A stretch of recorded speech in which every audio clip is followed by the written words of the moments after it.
Have you ever wondered why people with different ideologies often find it hard to agree? This question strikes at the heart of a profound issue that permeates our society. Ideology, a system of ideas and ideals, is a powerful force that shapes our perspectives and motivates our actions. It's like a lens through which we view the world. It colors our understanding and interpretation of the events around us. The fascinating thing about ideology is that it's not just a passive observer, it's an active participant in our lives. It can inspire us to stand up for what we believe in, or it can create walls between us and those who see the world differently. It's these ideological differences that often lead to division, as they can make it difficult for us to find common ground.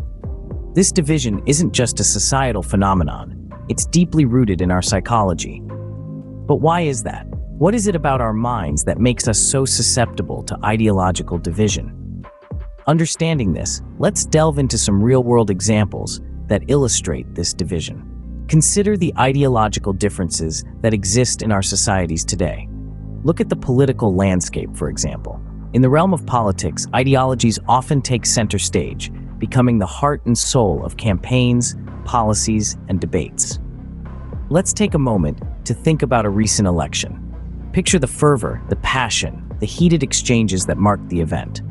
On one side, perhaps there's a party championing progressive ideals, advocating for social equality, environmental sustainability, and universal health care. On the other side, maybe there's a party with conservative leanings, emphasizing fiscal responsibility, traditional values, and a free market economy. These starkly contrasting ideologies, each with their own merits and demerits, can lead to division among the electorate.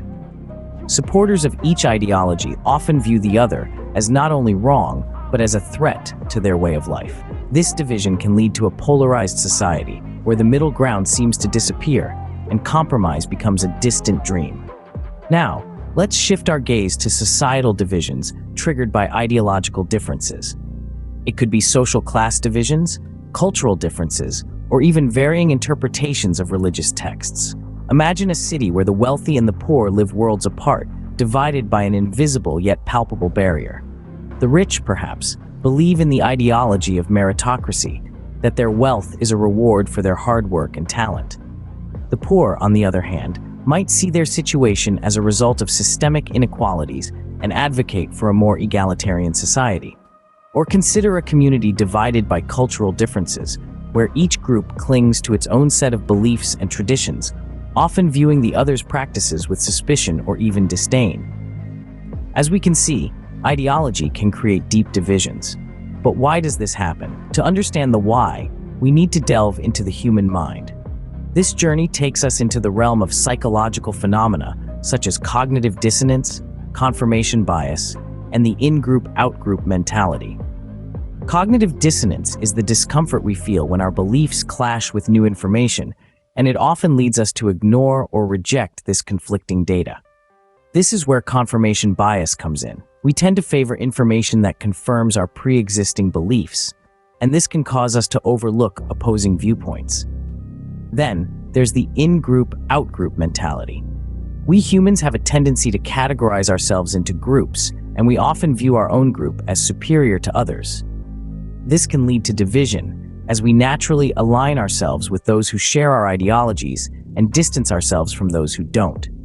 These psychological aspects play a significant role in the division caused by differing ideologies.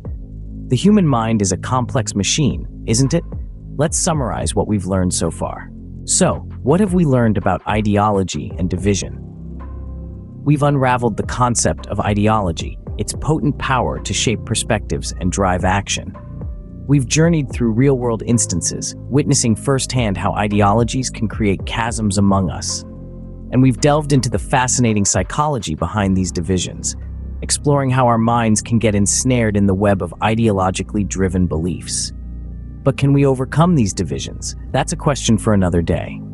As we conclude, it's important to ponder on these ideas. Reflect upon the ideologies you hold dear. Do they create walls or build bridges? Are they inclusive or exclusive? Are they open to change or rigidly set in stone? Do they foster unity or breed division? Remember, our ideologies shape not just our own world, but the world around us, They can either unite us or divide us. So, how do your ideologies shape your world, and what can you do to bridge the divide?